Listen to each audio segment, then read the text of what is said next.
సుమన్ టీవీలో మీ business promotions కోసం ఈ కింది నెంబర్ను సంప్రదించగలరు.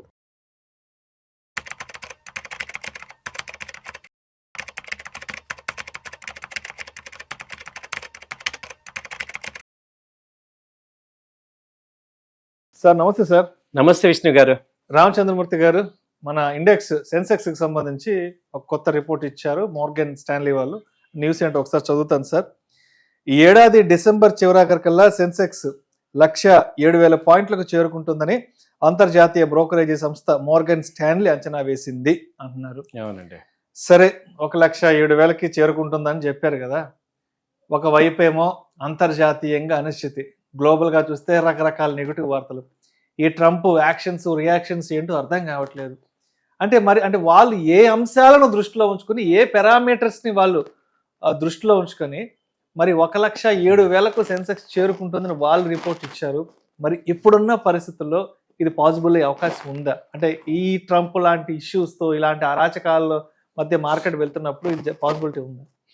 Excellent sir. యాక్చువల్గా ఏంటంటే ఇప్పుడు దీన్ని ఇప్పుడున్న పరిస్థితుల్లో పెద్ద జోక్ అనుకుంటాం, కానీ ఒక మోర్గన్ స్టాన్లీ లాంటి కంపెనీ ఇచ్చింది అంటే వాళ్ళు చెప్తున్న రీజన్స్ కూడా ఒకసారి మనం మాట్లాడదు. ఇప్పుడు సామాన్యంగా నార్మల్గా మీరు నేను ఆలోచిస్తే ఇదేంటి ఒక అబ్సర్డ్ మాట్లాడుతున్నారు, పక్క మార్కెట్లో లాస్ట్ 2 years నుంచి ఎవరికి ప్రాఫిట్స్ లేవు, మరి ఏ రకంగా సెన్సెక్స్ వెళ్తుంది అని ఆలోచిస్తున్నాం.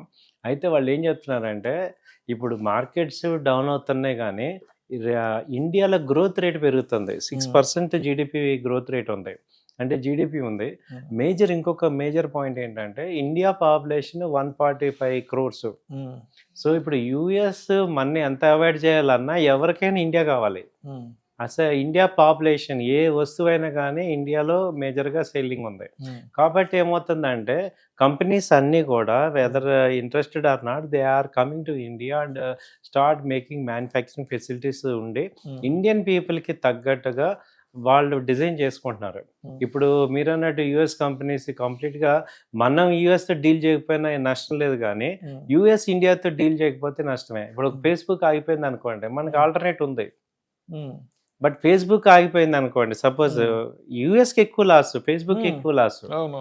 సో ఏదైనా మన వాళ్ళ మైక్రోసాఫ్ట్ కానీ ఇవి కానీ ఏవైనా కానీ ఇప్పుడు అమెరికన్ కంపెనీస్ ప్రెసిడెంట్ ఎంఎన్సీస్ ఏవైతే ఇండైరెక్ట్గా ఏమవుతుంటే ఒక యాపిల్, ఐఫోన్ కానీ ఇవన్నీ చాలా ఇండియా మీద డిపెండ్ అయి ఉన్నాయి. అది గణాంకాలు చూస్తే ట్రంప్ కొంత అగ్రెసివ్ వెళ్ళినా కానీ కార్పొరేట్స్ ఆయన యొక్క స్పీడ్ని తగ్గిస్తారు కొంతకాలం తర్వాత. ఎందుకంటే కంప్లీట్గా ఫండింగ్ వచ్చేది, ఎలక్షన్స్కి ఫండింగ్ చేసేది ఎవరైతే బిగ్ కంపెనీస్ అందరికి తెలిసిందే ఎంఎన్సీస్, వాళ్ళు ఏంటంటే బిజినెస్ చూసుకుంటారు. కాబట్టి వాళ్ళ బిజినెస్ రిప్లేస్మెంట్ ఇక్కడ లేదు. చైనా కన్నా కూడా ఇండియా 140 crores పాపులేషన్ ఉంది, అండ్ ఆల్రెడీ ఇన్కమ్ పెరుగుతుంది. మన ఇండియన్ ఇన్కమ్ ఇవాళ 1 lakh శాలరీ అనేది చాలా కామన్ అయిపోయింది. సో అలాంటి పరిస్థితులు చూసుకుంటే ఈ ట్రంప్ గారు కొంత అన్సర్టనిటీ క్రియేట్ చేసినా కానీ ఇండియాని పాయింట్ ఆఫ్ వ్యూలో ఒక అనలైజ్ చేసుకుంటే మోర్గన్ స్టాన్లీ చెప్పేది కూడా కరెక్ట్గానే ఉంది. ఎందుకంటే ఇప్పుడు 5 years బ్యాక్ చూసుకుంటే సెన్సెక్స్ 50,000 అలా ఉంది, అది 20-30% పెరిగింది. ఇప్పుడు వీళ్ళు కూడా ఎక్స్పెక్ట్ చేసేది ఏంటంటే ఇంకో 20% రైజ్. ఇప్పుడు ఆల్రెడీ 83,000 85,000 ఉంది. సో 20%-25% రైజ్ అనేది నార్మల్ గ్రోత్ గానే ఎక్స్పెక్ట్ చేస్తున్నారు.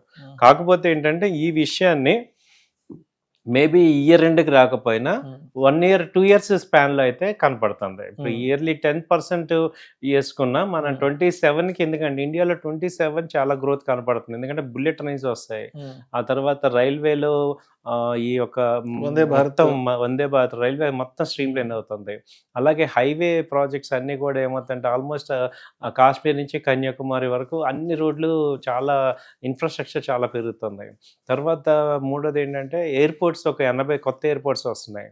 తర్వాత మనం చూసుకుంటే డిఫెన్స్ సెక్టర్లో అమ్యుటేషన్ అంతా కూడా ఎక్స్పోర్ట్స్కి వెళ్తుంది.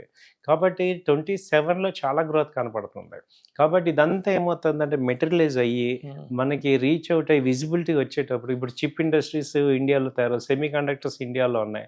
అలాగే 2027లో వచ్చి ఈ యొక్క వెహికల్స్ ఏంటంటే ఎలక్ట్రిక్ వెహికల్స్ మనం చూస్తున్నాం.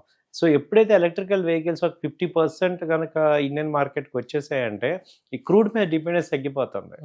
ఎప్పుడైతే క్రూడ్ డిపెండెన్స్ తగ్గిపోయిందో అసలు మనం ఎక్స్పోర్ట్లో డిఫరెన్స్ తగ్గిపోతుంది. కాబట్టి మనకేంటంటే ఎక్స్టర్నల్ బ్యారియర్ పెద్దగా ఉండదు. ఈ ఫ్యాక్టర్స్ని వాళ్ళు అంచనా వేస్తున్నారు. సో మనం ఏంటంటే ఈ ఫ్యాక్టర్స్ని మనం చూసుకోవటం ద్వారా వాళ్ళకి కనపడుతున్న గ్రోత్ ఏంటంటే మాలాంటి వాళ్ళందరికీ కూడా కనపడుతుంది. ఛాన్సెస్ ఏమంత ఇండియా ఏం తగ్గట్లేదు. ఎందుకంటే ఆల్టర్నేట్ చూసుకుంటుంది. మనకి మేజర్ ప్రాబ్లం ఏంటి ఎవరితోనైనా ఆయిల్కి ఆల్టర్నేట్ చూసుకుంటే ఇప్పుడు సోలార్ డివైజెస్ పెట్టుకుంటున్నారు. ప్రతి ఇంటికి ఇప్పుడు సోలార్ డివైస్ 27 కల్లా వచ్చేస్తుంది. సో దానివల్ల ఏమవుతుంది, పవర్ వచ్చేస్తుంది.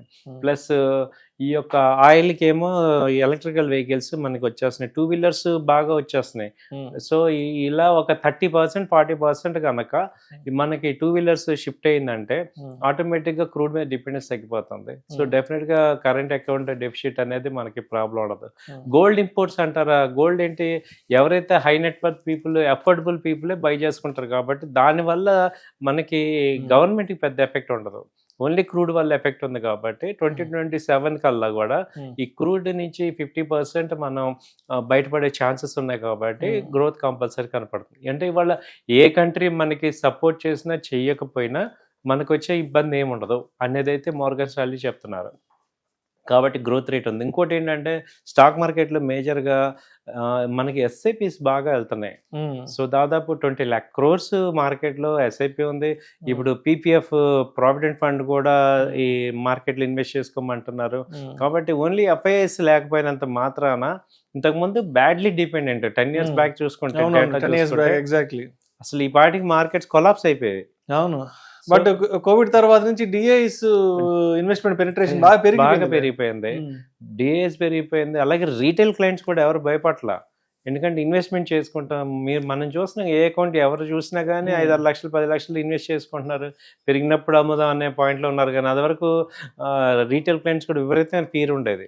ఇప్పుడు అదంతా పోయి ఓకే లాంగ్ టర్మ్ ఇన్వెస్ట్మెంట్ అందరికీ అన్నీ తెలుస్తున్నాయి, గ్రోత్ అర్థమవుతుంది. కాబట్టి ఇండియన్ మార్కెట్ అనేది ఊరికే టెంపరీగా డౌన్ అవుతుంది తప్ప మళ్ళీ ఎనీ టైమ్ చాలా స్పీడ్గా రికవర్ అవుతుంది.